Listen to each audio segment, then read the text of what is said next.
എല്ലാവർക്കും സുമേഷ് ആട്ടൻ ട്രാവലിൻ്റെ പുതിയൊരു വീഡിയോയിലേക്ക് സ്വാഗതം. അപ്പോൾ നമ്മൾ നിൽക്കുന്നത് പാലക്കാട്ടിലെ മറ്റൊരു ഉത്സവത്തിൻ്റെ സ്പോട്ടിലാണ്. അപ്പം എവിടെയാണെന്ന് വെച്ച് കഴിഞ്ഞാൽ പാലക്കാട്ടിലെ ആറാട്ടുകളിൽ ഫേമസ് ആയിട്ടുള്ള ആറാട്ടാണ് കൊല്ലങ്കോട് ആറാട്ട് എന്ന് പറഞ്ഞത്. കൊല്ലങ്കോട് രാജ കൊട്ടാരമായിട്ട് ഒരുപാട് ബന്ധമുള്ളൊരു അമ്പലത്തിലാണ് നമ്മൾ നിൽക്കുന്നത്. അതായത് പുലിക്കോട് തന്നെയല്ലേ സ്ഥലത്തിന്, പുലിക്കോട് അയ്യപ്പൻ ക്ഷേത്രത്തിലാണ് നമ്മൾ നിൽക്കുന്നത്.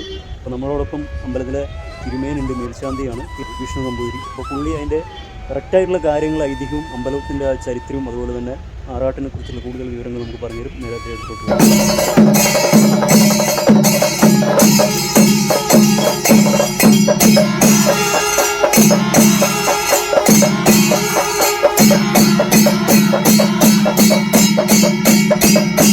നമസ്കാരം.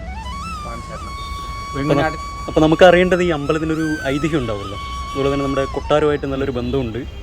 അപ്പോൾ അതുപോലെ തന്നെ ആറാട്ടിൻ്റെ കുറച്ച് കാര്യങ്ങൾ, നമ്മൾ ആറാട്ട് പക്ഷെ വരുന്നവർക്ക് ഈ ആന, വേല, പൂരം അതുപോലെ തന്നെ അത്രേ അറിയുള്ളൂ.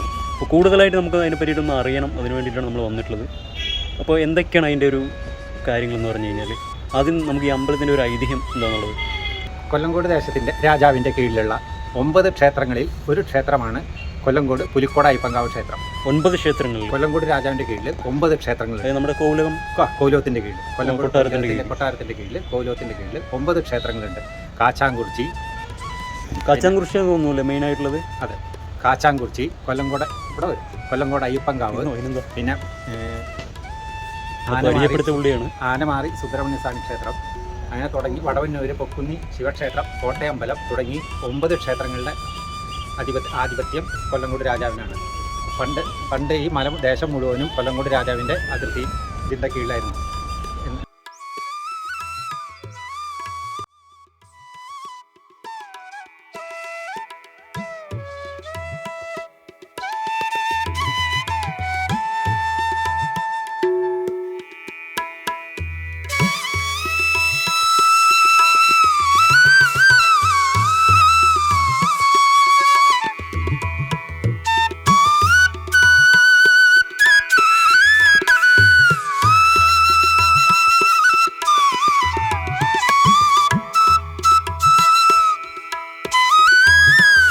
കേരളത്തിലെ 2 ആറാട്ടുള്ള അപൂർവം ക്ഷേത്രങ്ങളിൽ ഒന്നാണ്. കേരളത്തിലെ 2 ആറാട്ടുള്ള അപൂർവം ക്ഷേത്രങ്ങളിൽ ഒന്നാണ് നമ്മുടെ കൊല്ലങ്കോട്. കേരളത്തിലെ 2 ആറാട്ടുള്ള അപൂർവം ക്ഷേത്രങ്ങളിൽ ഒന്നാണ് കൊല്ലങ്കോട് അയ്യപ്പങ്കാവ്. ഒന്ന് സീസണിൽ തുലാമാസം തൊട്ട് വിളക്കള ആരംഭിച്ച് ജനുവരി ധനുമാസത്തിൽ ആറാട്ടോടുകൂടി അവസാനിക്കുന്ന ഈ ആറാട്ടും, പിന്നെ കുംഭമാസത്തിൽ ഉത്രട്ടാതി നക്ഷത്രത്തിന് പ്രതിഷ്ഠാദിന വാർഷികത്തോടനുബന്ധിച്ചുള്ള 7 ദിവസത്തെ ഉത്സവത്തോടു കൂടിയുള്ള ആറാട്ടുമാണ് ഇവിടെ നടന്നു വരുന്നത്. അതും ആറാട്ടായിട്ട് തന്നെയാണ് ഇവിടെ കൊണ്ടുവരുന്നത്. ക്ഷേത്രകാലങ്ങൾക്കും എല്ലാം പ്രാധാന്യം കൊടുത്തുകൊണ്ട് ക്ഷേത്രോത്സവത്തിന് ക്ഷേത്ര ചടങ്ങുകൾക്ക് മാത്രം പ്രാധാന്യം കൊടുത്തുകൊണ്ടാണ് ആ ഉത്സവം ഇവിടെ ആഘോഷിച്ചു വരുന്നത്. അപ്പോൾ അങ്ങനെ ഒരു പ്രത്യേകത മെയിനായിട്ട് നമ്മുടെ ഒരു കൊല്ലങ്കോട് 2 ആറാട്ടുള്ള അപൂർവം ക്ഷേത്രങ്ങളിൽ ഒന്നാണ്. പാലാട്ട് ഇപ്പോൾ നമുക്കില്ല, തിരുവനന്തപുരത്തുണ്ട്. പൂർണ്ണത്തിൽ പത്മനാഭസ്വാമി ക്ഷേത്രത്തിൽ 2 ആറാട്ടുണ്ട്. അവിടെ 3 ആറാട്ടുണ്ട്. 3 ഉണ്ടല്ലേ. പത്മനാഭസ്വാമി ക്ഷേത്രത്തിൽ 3 ആറാട്ടുണ്ട്. പിന്നെ തൃപ്പൂണിത്തുറയുണ്ട്, 2 ആറാട്ടുണ്ട്.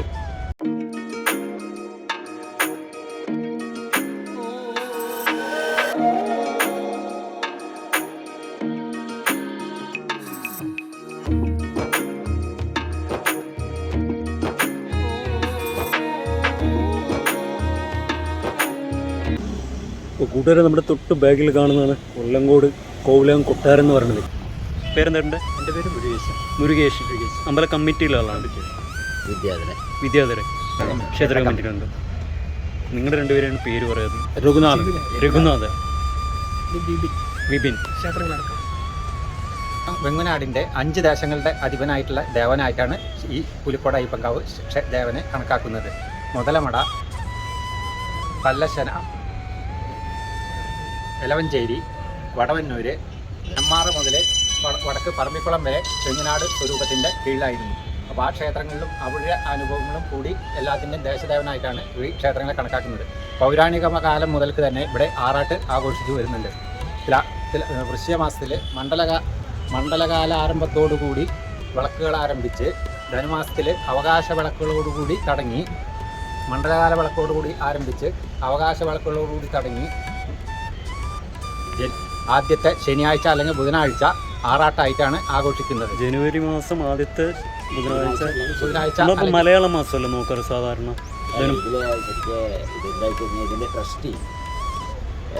ഇതിന്റെ ട്രസ്റ്റി കൊല്ലംകോട് രാജവംശമാണ്. പിന്നെ കീഴിലാണ് ഈ അമ്പലം. ഇപ്പോഴത്തെ ട്രസ്റ്റി രവിവർമ്മ തമ്പുരാൻ എന്നാണ് ഇപ്പോഴത്തെ ട്രസ്റ്റി. അദ്ദേഹം കോഴിക്കോടാണ് താമസിക്കുന്നത്. അദ്ദേഹത്തിന് വയസ്സായത് കാരണം അദ്ദേഹം ഇവിടെ ദൈനംദിന കാര്യങ്ങളൊന്നും ഇടപെടാറില്ല. പക്ഷേ അമ്പല കമ്മിറ്റിയാണ് ഇതെല്ലാം നോക്കി നടത്തുന്നത്. അദ്ദേഹത്തിൻ്റെ നാൾ വെച്ച് നോക്കിക്കൊണ്ടാണ് ഈ ആറാട്ട് നിശ്ചയിക്കുക. ജനുവരി മാസത്തിലെ ആദ്യത്തെ ബുധനാഴ്ച അല്ലെങ്കിൽ ശനിയാഴ്ച. അങ്ങനെയാണ് അതിൻ്റെ ഒരു ആറാട്ട് നിശ്ചയിക്കുന്നത്. അല്ല, മെയിൻ ആറാട്ട് ഒരു ദിവസം. നമ്മൾ അതിന് മുമ്പ് കുറേ വിളക്കുകളൊക്കെ ഉണ്ടല്ലോ, അതൊക്കെ അവകാശ വിളക്കുകൾ, വഴിപാട് പോലെ ചെയ്യുന്നതാണോ? അതെ. ഈ ദേശവുമായി ബന്ധപ്പെട്ട് നിൽക്കുന്ന പഴയ വ്യക്തികളുണ്ട്, അതുപോലെ സ്ഥാപനങ്ങളുണ്ട്, ദേശങ്ങളുണ്ട്. അപ്പോൾ ആറാട്ടിന് തൊട്ട് തലേ ദിവസം നടത്തുന്നത് ദേശങ്ങളുടെ വിളക്കാണ്. അതാണ് ദേശവിളക്ക്. പുളിമന്നം ദേശവും എറിഞ്ഞിമന്ന ദേശവുമാണ് നടത്തുന്നത്. മൈനർ വിളക്കോ? അതിന് തൊട്ട് മുമ്പ് തെക്കേത്തറ, അതും ഒരു ദേശമാണ്. ആ ദേശത്തിൻ്റെ വിളക്കുണ്ട്. അതിന് തൊട്ട് മുമ്പ് മൈനർ വിളക്ക് എന്ന് പറഞ്ഞിട്ട് ഇവിടുത്തെ ഒരു സംഘടനയാണ് അവർ നടത്തുന്നത്. അതിനു മുമ്പ് ഇവിടെ അതോടനുബന്ധിച്ച് ഇവിടുത്തെ ഇലക്ട്രിസിറ്റിക്കാർ ഈ അമ്പലത്തിൽ നടത്തുന്നുണ്ട്. അങ്ങനെ പല ദേശങ്ങളും പല സംഘടന KSB നടത്തുന്നുണ്ട്. അങ്ങനെ കുറേ ആൾക്കാർ ഇവിടെ ടാക്സി ഡ്രൈവേഴ്സ് അവരിവിടെ. അല്ല, അപ്പോൾ ഞാൻ ചോദിക്കട്ടെ, അപ്പോൾ ഓരോ വർഷവും ഈ വിളക്കുകളുടെ എണ്ണം കൂടിയും കുറഞ്ഞും വരില്ല? അങ്ങനെയില്ല, അത് ഇവര് സ്ഥിരമായിട്ട് നടത്തുന്നതാണ്. ഇവിടുത്തെ ഓരോ പെർട്ടിക്കുലർ ഡേറ്റ് ഉണ്ട്, ആ ഡേറ്റിനാണ് അവർ നടത്തുക. അങ്ങനെയാണല്ലോ. പിന്നെ നമ്മൾ ആറാട്ട് ദിവസം ഇവിടുത്തെ ചടങ്ങുകളും പരിപാടിയും എന്തെയും? രാവിലെ ഗണപതി ഹോമത്തോടു കൂടി സാധാരണ നമ്മൾ എല്ലാ അമ്പലങ്ങളിലും പോലെ തന്നെ പള്ളി ഉണർത്തൽ. അതെ, ഗണപതി ഹോമം. രാവിലെ പള്ളി ഉണർത്തൽ, അതിനുശേഷം ഗണപതി ഹോമം, അതിനുശേഷം ഉഷപൂജ, അതിനുശേഷം ലക്ഷാർച്ചന തുടങ്ങി അഭിഷേകങ്ങളെല്ലാം കൂടി കഴിഞ്ഞ് രാവിലത്തെ ചടങ്ങുകൾ അവസാനിച്ച് കഴിഞ്ഞാൽ പ്രത്യേക പരിപാടികൾ ഉണ്ടെങ്കിൽ അതെല്ലാം കഴിഞ്ഞതിന് ശേഷം വൈകിട്ട് 3 മണിക്ക് കോവിലകത്ത് നിന്നും കൊട്ടാരത്തിൽ നിന്നും ആനയും അമ്പാരിയോട് കൂടിയിട്ട് എഴുന്നള്ളിച്ച് ക്ഷേത്രത്തിലേക്ക് എത്തുന്നു.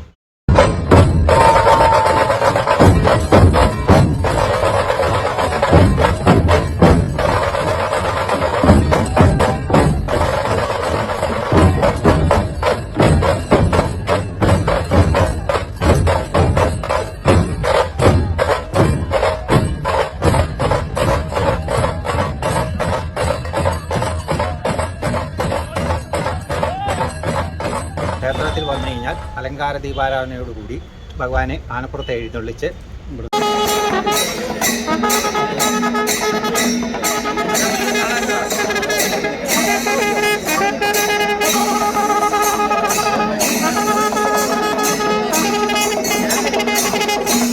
ആറാട്ടുകടവിലേക്ക് 5 കിലോമീറ്റർ അപ്പുറമുള്ള വിഷ്ണുപാദത്തിലുള്ള ആറാട്ടുകടവിലേക്ക് ആറാട്ടിനായി എഴുന്നള്ളുന്നു. വാദ്യമേളങ്ങളോടുകൂടി എഴുന്നള്ളിച്ച് അവിടെ എത്തിയതിനു ശേഷം ആറാടുകയാണ് പതിവ്.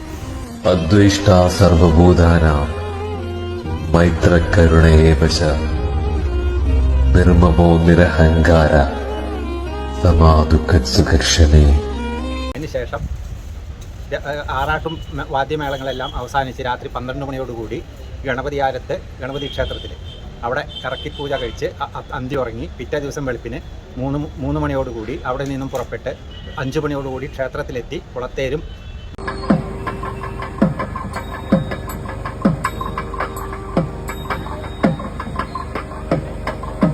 മറ്റ് ആഘോഷങ്ങളും എല്ലാം കഴിഞ്ഞ് ക്ഷേത്രത്തിലേക്ക് എഴുന്നള്ളിച്ച് അത്താഴപൂജയോടുകൂടി ഈ ചടങ്ങ് അവസാനിക്കുകയാണ് ചെയ്യുന്നത്. അല്ല, നമുക്കൊരു കാര്യം അറിയാൻ കഴിഞ്ഞത് ഈ വർഷത്തിൽ ഒരു തവണ മാത്രമേ കോവിലം കൊട്ടാരത്തിനകത്തേക്ക് ആളുകൾക്ക് പ്രവേശനമുള്ളൂ എന്ന് അറിയാൻ കഴിഞ്ഞിട്ടുണ്ട്. അത് ഈ ആറാട്ട് ദിവസം മാത്രമല്ല, അത് വർഷങ്ങൾക്ക് മുമ്പ്. ഇത് ശരിക്കും കോവിലം കൊട്ടാരത്തിനകത്ത് ഒരു ശ്രീമൂർത്തി ഭഗവതി ക്ഷേത്രമുണ്ട്. കൊട്ടാരത്തിനകത്ത് അകത്ത് അത് നമ്മൾ തികച്ചും കണ്ടിട്ടില്ല. അത് തികച്ചും അവരുടെ മാത്രമായിട്ടുള്ള ഭഗവതിയാണ്. അത് കോവിലകത്തിന്റെ മാത്രമായിട്ടുള്ള ഭഗവതി. മാത്രമായിട്ടുള്ള പക്ഷെ വർഷത്തിലൊരിക്കൽ ഈ ആറാട്ട് ഉത്സവമായതുകൊണ്ട് പബ്ലിക്കിനെ അവിടെ കയറി തൊഴാനുള്ള അവസരങ്ങൾ പണ്ട് കാലത്ത് ഉണ്ടായിരുന്നു. ഇപ്പോൾ കൊട്ടാരം ഒക്കെ മാറി, ഇപ്പോൾ കൊട്ടാരം വേറെ ഒരു ആയുർവേദ റിസോർട്ടിന്റെ ഭാഗമായി നിൽക്കുന്നുണ്ട്. എന്നാലും അവിടെ അതിനകത്ത് ഇത് ഈ ശ്രീമൂർത്തി ഭഗവതിയുടെ അമ്പലമുണ്ട്. ഇപ്പോൾ അമ്പലം സെപ്പറേറ്റ് ചെയ്യുന്നുണ്ട്. ആ അമ്പലത്തിൽ ഈ ആറാട്ട് ദിവസം പൂജകളും കാര്യങ്ങളും എല്ലാ ദിവസവും പൂജയുണ്ട്. എങ്കിലും ആറാട്ട് ദിവസം സ്പെഷ്യൽ പൂജയും അവിടെ നിന്നാണ് തിടമ്പ് കയറ്റി ഇങ്ങോട്ട് വരിക. ആറാട്ട് തുടങ്ങും. ആളുകളെ അകത്തോട്ട് കടത്തി വിടും. അന്നേ ദിവസം അകത്ത് കയറിയിട്ട് തൊഴാനുള്ള സൗകര്യം അല്ല, അങ്ങനെ നമുക്കൊന്ന് അറിയാൻ കഴിഞ്ഞു. ആ ദിവസം മാത്രമേ ശരിക്കും പറഞ്ഞാലേ പറ്റുള്ളൂ. അപ്പം അങ്ങനെയാണ് കാര്യങ്ങൾ. അപ്പോൾ ഈ ആറാട്ട് ഉത്സവത്തിനൊപ്പം ഈ എഴുന്നള്ളപ്പിനൊപ്പം തന്നെ തെയ്യം, അതുപോലെ തന്നെ മറ്റ് കലാരൂപങ്ങൾ ഒരുപാട് കൂടിയിട്ടൊക്കെയാണ് ചെയ്യുന്നത്. വെടിക്കെട്ട് മാത്രം ഇല്ലാതെ തോന്നുന്നില്ല. സ്ഥലപരിമിതി കൊണ്ട് വെടിക്കെട്ട് മാത്രമില്ല. ഓക്കെ, അതല്ല ഒരുപാട് തിരികെ ഞാൻ വരുമെന്ന വാർത്ത കേൾക്കാനായി ഗ്രാമം കൊതിക്കാറുണ്ടെന്നും തിരികെ മടങ്ങുവാൻ തീരത്തടുക്കുവാൻ ഞാനും കൊതിക്കാറുണ്ടെന്നും വിടുവായൻ തവളകൾ പതിവായി കരയുന്ന നടവരമ്പോർമയിൽ കണ്ടു. വെയിലേറ്റു വാടുന്ന ചെറുമികൾ തേടുന്ന തണലും തണുപ്പും ഞാൻ കണ്ടു. തിരികെ ഞാൻ വരുമെന്ന വാർത്ത കേൾക്കാനായി ഗ്രാമം കൊതിക്കാറുണ്ടെന്നും തിരികെ മടങ്ങുവാൻ തീരത്തടുക്കുവാൻ ഞാനും കൊതിക്കാറുണ്ടെന്നും. കൂട്ടുകാരെ, പാലക്കാടിൻ്റെ ഗ്രാമീണ ഭംഗി വാനോളം ഉയർത്തിയ അതിസുന്ദരമായിട്ടുള്ളൊരു നാടിനെ പറ്റിയിട്ടാണ് നമ്മൾ പറയാൻ പോകുന്നത്. മറ്റേതുമല്ല, പാലക്കാട്ടിലെ കൊല്ലങ്കോട് എന്ന് പറയുന്ന അതിമനോഹരമായിട്ടുള്ളൊരു ഗ്രാമം. കൂട്ടുകാരെ, ഒരു 10-15 വർഷങ്ങൾക്ക് മുമ്പ്, ഇപ്പോൾ എൻ്റെയൊക്കെ ചെവികളിൽ കൂടി കേട്ടു പതിഞ്ഞ ഒരു വാചകങ്ങളാണ്. അതായത് പാലക്കാട് നിന്ന് കേൾക്കുമ്പോൾ പലരും പുറത്തുള്ള ആളുകൾ പറഞ്ഞിട്ടുള്ള കാര്യങ്ങളെന്ന് പറഞ്ഞു കഴിഞ്ഞാൽ, നെറ്റി ചുളിച്ചുകൊണ്ട് അവരാദ്യം പറയുന്നത്, പാലക്കാടല്ലേ, വരണ്ട കാറ്റുള്ള ചൂട് കൂടിയ, നോക്കിക്കഴിഞ്ഞാൽ കാടും മലയും പാടവും കുറേ പനയും കുറച്ച് തെങ്ങുകളൊക്കെ ഉള്ള ഒരു തമിഴ്നാടിനോട് ചേർന്ന് കിടക്കുന്ന ഒരു പഴഞ്ചൻ പ്രദേശം, ഒരു പഴഞ്ചൻ ആളുകളുള്ള, പഴഞ്ചൻ രീതിയിൽ ജീവിക്കുന്ന ഒരു കൂട്ടം ആളുകളുടെ ഒരു ഗ്രാമം എന്ന് പറഞ്ഞ് കളിയാക്കിയ അതേ ആളുകളെ ഇന്ന് ഈ മണ്ണിൽ മുട്ടുകുത്തിച്ച് ടൂറിസ്റ്റുകളായിട്ട് വരുത്തുന്നുണ്ടെങ്കിൽ അതിൻ്റെ വിജയം എന്ന് പറയുന്നത് അത് ഈ മണ്ണിനും അതുപോലെ തന്നെ ഈ മണ്ണിൽ പണിയെടുത്ത കർഷകൻ്റെയും വിജയമാണ്. തീർച്ചയായിട്ടും അത് അവർക്ക് മാത്രം അവകാശപ്പെട്ടതാണ്. കാര്യം ഇന്ന് ഈ നാട്ടിൽ നമ്മുടെ മണ്ണിൽ പാലക്കാടിൽ ഒരുപാട് പേര് ടൂറിസ്റ്റുകളായിട്ട് വരുന്നുണ്ടെങ്കിൽ അത് കാണാൻ വരുന്നത് മെയിനായിട്ട് നെൽവയലുകളും അതുപോലെ തന്നെ തല ഉയർത്തിപ്പിടിച്ച് നിൽക്കുന്ന നമ്മുടെ കരിമ്പനക്കൂട്ടങ്ങളെയും തോടും പുഴയും എല്ലാം കണ്ട് ആസ്വദിക്കാൻ വേണ്ടിയിട്ടാണ് അവർ വരുന്നത്. അപ്പോൾ നമ്മുടെ മലയാള നാടിൻ്റെ ഗ്രാമീണ ഭംഗി വാനോളം ഉയർത്തിയ ഒരു നാടൻ ഗ്രാമമുണ്ട് നമ്മുടെ പാലക്കാട്ടിൽ. അത് മറ്റേതുമല്ല, കൊല്ലങ്കോട് എന്ന് പറയുന്ന ഒരു ഗ്രാമമാണ്. നെല്ലിയാമ്പതി മലനിരകളെ തൊട്ട് തഴുകി കാവലാളെ പോലെ നിൽക്കുന്നതാണ് നെല്ലിയാമ്പതി നിരകൾ എന്ന് പറയുന്നത്. തൊട്ടു താഴെയായിട്ട് സീതാർകുണ്ട് വെള്ളച്ചാട്ടം, നോക്കുമ്പോൾ പച്ച വിരിച്ച് നിൽക്കുന്ന പാടങ്ങളും തല ഉയർത്തി നിൽക്കുന്ന കരിമ്പനകളും തെങ്ങിൻ കൂട്ടങ്ങളും ഒക്കെ ഉള്ള ആ നാടൻ ഗ്രാമത്തിൽ ഒരു ഉത്സവമുണ്ട്. കൊല്ലങ്കോട് ആറാട്ട് എന്നാണ് ആ ഒരു ഉത്സവം. അതായത് കൊല്ലങ്കോട് ദേശം കാക്കുന്ന അയ്യപ്പൻ ക്ഷേത്രമാണ്. ആ ക്ഷേത്രവുമായി ബന്ധപ്പെട്ടുള്ള ഒരു ഉത്സവമാണ് ഈ ആറാട്ട് എന്ന് പറയുന്നത്. ഒരുപാട് ചേർത്ത് നിങ്ങൾ വീഡിയോ സ്കിപ്പ് ചെയ്യാതെ തന്നെ കാണണം. അതുപോലെ തന്നെ പൂർണ്ണമായിട്ടും കണ്ടിഷ്ടപ്പെട്ട് കഴിഞ്ഞാൽ തീർച്ചയായിട്ടും നമ്മുടെ പുറത്തുള്ള ആളുകളിലോട്ടൊന്ന് ഷെയർ ചെയ്യുക. നമ്മൾ വെറുതെ വേറെയും പൂരും അല്ലെങ്കിൽ കുമ്മാട്ടിയൊക്കെ ആറാട്ടമൊക്കെ കാണാൻ പോകുമ്പോൾ കുറേ ആനനെ കണ്ടു, കുറേ ചെണ്ട കണ്ടു, കുറേ മേളം കണ്ടു എന്നുള്ളത് മാത്രമാകരുത്. കാര്യം പുറത്തുനിന്നുള്ള ആളുകൾക്ക് നമുക്കത് എന്താണ് അതിൻ്റെ ഒരു തീം എന്ന് ചോദിച്ചു കഴിഞ്ഞാൽ പറഞ്ഞു കൊടുക്കാനായിട്ട് ഇങ്ങനെയുള്ള കാര്യങ്ങൾ അറിഞ്ഞിരിക്കണം. അപ്പോൾ തീർച്ചയായിട്ടും മുഴുവനായിട്ടും കണ്ടതിന് ശേഷം മറ്റുള്ളവരിലോട്ടൊന്ന് ഷെയർ ചെയ്യാൻ മറക്കണ്ട. ലൈക്കും ചെയ്യുക. ആദ്യമായിട്ട് കാണുന്നവർ ചാനൽ ഒന്ന് സബ്സ്ക്രൈബ് ചെയ്തിട്ട് ബെല്ലൈക്കും ഓൾ എന്ന് പറഞ്ഞിട്ടൊന്ന് എനബിളാക്കി വയ്ക്കുക. എന്നാലേ അടുത്ത വീഡിയോസിന് നോട്ടിഫിക്കേഷനായിട്ട് ലഭിക്കുള്ളൂ. കൊല്ലങ്കോട് ആറാട്ടിൻ്റെ വീഡിയോയിലോട്ടാണ് പോകുന്നത്. അപ്പോൾ നല്ല സപ്പോർട്ട് ചെയ്യും.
എൻ്റെ പൊന്നു സാറേ ഞങ്ങൾ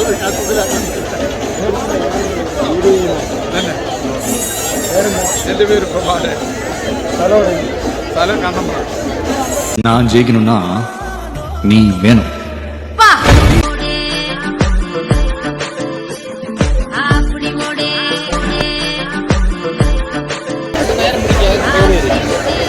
ഉത്സവപ്പറമ്പിൽ വന്ന് നിങ്ങളുടെയൊക്കെ പോക്കറ്റിൽ നിന്ന് വാങ്ങിയിട്ട് ഹെൽത്തിന് എന്തുട്ടാണ്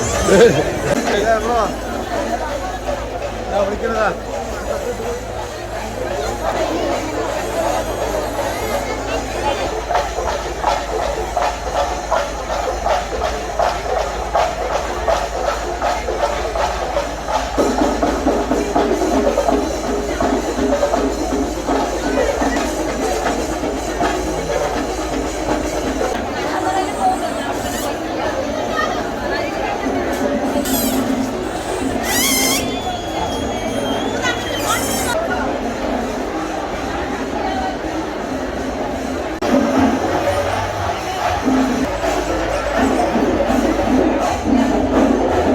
നിനക്ക് ശരിയെന്ന് തോന്നുന്ന ഒരു കാര്യം നീ ചെയ്യുമ്പോൾ പോലും അത് മറ്റുള്ളവർക്ക് തെറ്റായിട്ടാണ് തോന്നുന്നതെങ്കിൽ നിന്റെ വളർച്ചയിൽ ആരൊക്കെയോ പേടിക്കുന്നുണ്ട്.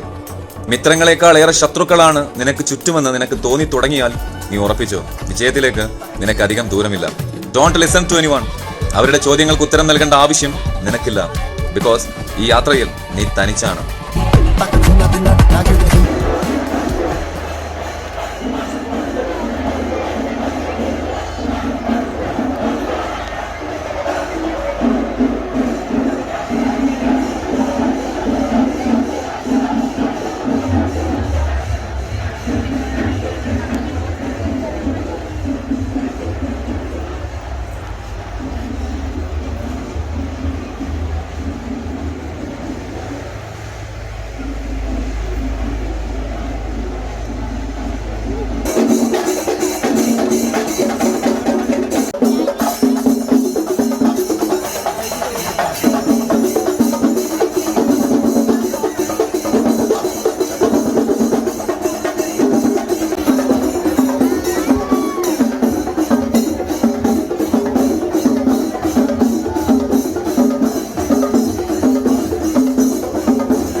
അതിലെ ആവേശം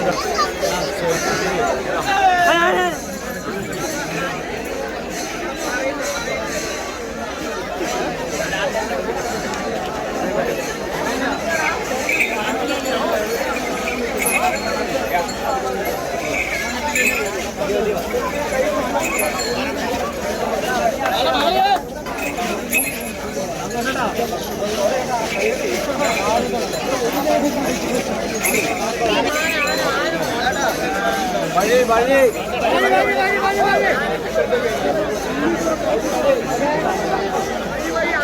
ആനയെ കൊണ്ടുവാ.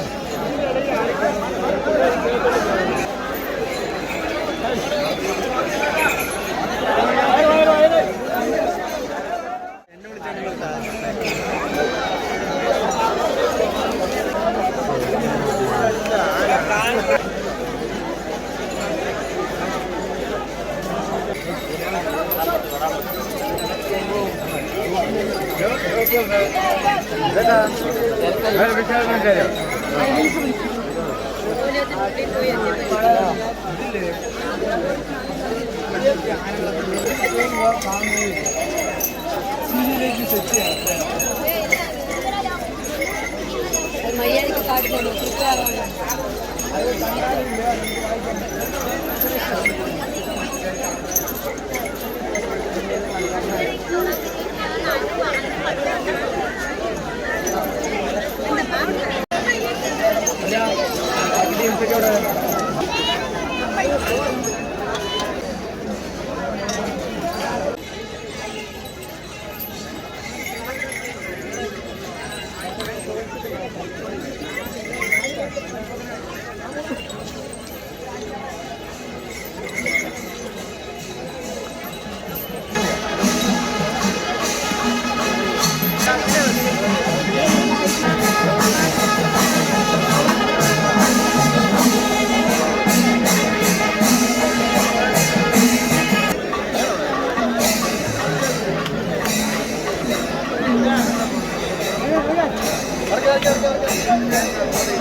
ഇപ്പോൾ കൂട്ടുകാരെ കൊല്ലങ്കോട് ആറാട്ട് നൈറ്റ് വൈബാണ്, രാത്രി പരിപാടിക്ക് വേണ്ടി ഇറങ്ങിയതാണ്. ഒരു തായമ്പക ഉണ്ട് എന്നാണ് നമ്മളൊരു പ്രതീക്ഷ. നേരെ അമ്പലത്തിലോട്ട് പോവാണ്. തായമ്പക ഉണ്ടെങ്കിൽ അതിൻ്റെ വീഡിയോസ് എടുക്കാൻ വേണ്ടിയിട്ട്.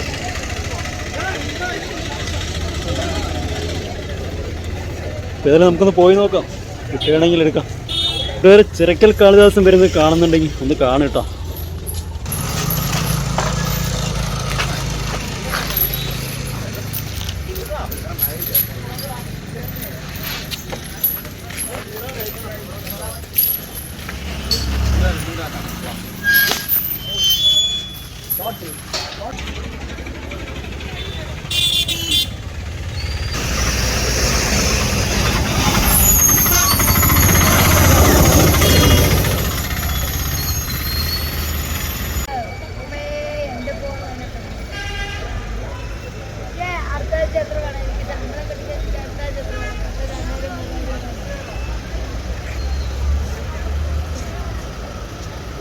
കൂട്ടുകാർ കുളത്തേര് എന്ന് പറയുന്നൊരു രഥപ്രയാണമുണ്ട്. കുളത്തിൽ വെച്ചിട്ട് ഈ മൂർത്തികളെ വലം വയ്ക്കുന്നൊരു ചടങ്ങാണ്. അതാണ് കുളത്തേരിൻ്റെ കുളത്തിൽ ചങ്ങടം പോലെ ഒരുക്കിയിരിക്കുന്നത്. ഇവിടെ അല്ല, ഇവിടെ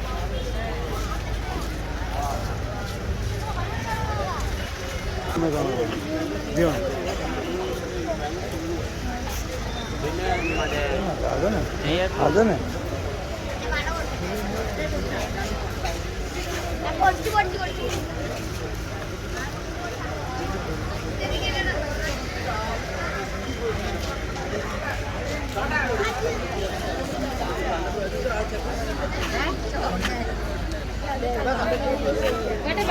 കേട്ടോ